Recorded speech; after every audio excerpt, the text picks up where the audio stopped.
আসসালামু আলাইকুম রহমতুল্লাহ। বেশ অনেকদিন হলো আপনি ফজরের সলাত জামাতে আদায় করতে পারেননি। হ্যাঁ, আপনাকে বলছি, কিংবা এমনটা হচ্ছে কি যে সূর্য ওঠার পর ফজরের সলাত আপনাকে আদায় করতে হচ্ছে অনেক দিন যাবত, এবং সেই সময় ঘুমটা যেন খুব গাঢ় একটা ঘুমে আচ্ছন্ন হয়ে থাকছেন, আর ফজরের সলাত আপনার ঠিকঠাক আদায় করা হচ্ছে না। এমনটি কি আপনার সাথে ঘটে চলেছে বেশ কিছুদিন থেকে? যদি এমনটা ঘটে চলে তাহলে শুনে রাখুন, আল্লাহ সুবহানাহু ওয়া তাআলা কোরআনুল কারীমের অনেক জায়গায় বলেছেন যে শয়তান তোমাদের প্রকাশ্য শত্রু। হ্যাঁ, শয়তান আমাদের প্রকাশ্য শত্রু। তা কেমন করে?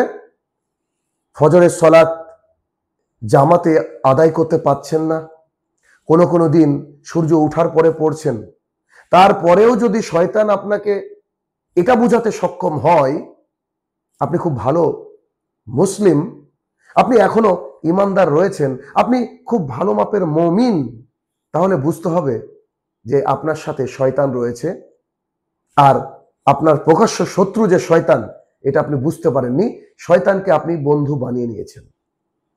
শুনে রাখুন, যদি ফজরের সলাতে আপনার আলসেমি আপনাকে এঁটে ধরে, ফজরের সলাত যদি সূর্য ওঠার পর আপনাকে পড়তে হয় অথবা জামাত বাদ দিয়ে একাকী পড়তে হয়, তাহলে আপনাকে বুঝতে হবে যে আপনি মুনাফিকের খাতায় একটু একটু করে নাম লিখানোর জন্য আপনি প্রস্তুতি গ্রহণ করছেন।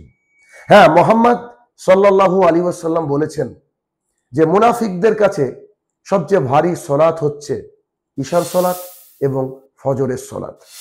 আমাদের মসজিদগুলোর যে এলিমেন্টস গুলো রয়েছে, মানে ইট, মাইক, কিংবা মসজিদের শতরঞ্চি বা আরো কিছু যা মসজিদের মধ্যে রয়েছে কিতাবাদি, তা যদি মুসল্লির অবর্তমানে মুসল্লিকে না পেয়ে কান্না করার সুযোগ পেত, বিশ্বাস করেন তারা কান্না করে মসজিদকে ভাসিয়ে দিত।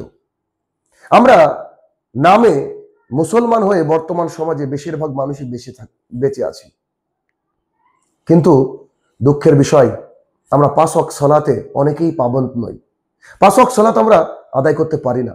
কেউ কেউ 2-3 ওয়াক্ত মসজিদে গেলেও ফজরের ওয়াক্ত আমাদের জন্য অনেক ভারী পড়ে যায়।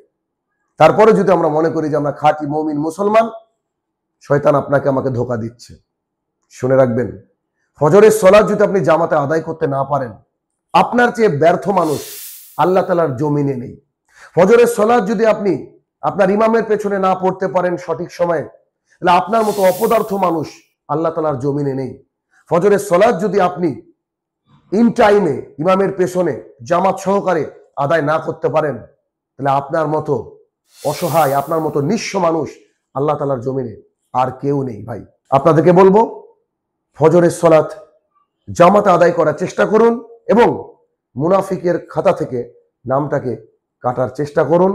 খাঁটি মুমিন এবং মুসলমান হয়ে আল্লাহ তাআলার জমিনে বেঁচে থাকুন, আর আল্লাহ সুবহানাহু ওয়া তাআলার কাছে বেশি বেশি দোয়া করুন যে হে আমাদের প্রতিপালক, আমরা আজকের পর থেকে যেন আর কোনো দিন ফজরের সলাত কাজা তো দূরের কথা, মানে অন্তত পক্ষে মানে তাকবীরে উলার সাথে যেন আমরা পড়তে পারি। আল্লাহ তুমি সেই তৌফিক আদা করো, আমিন। আসসালামু আলাইকুম ওয়া রাহমাতুল্লাহি ওয়া বারাকাতুহু।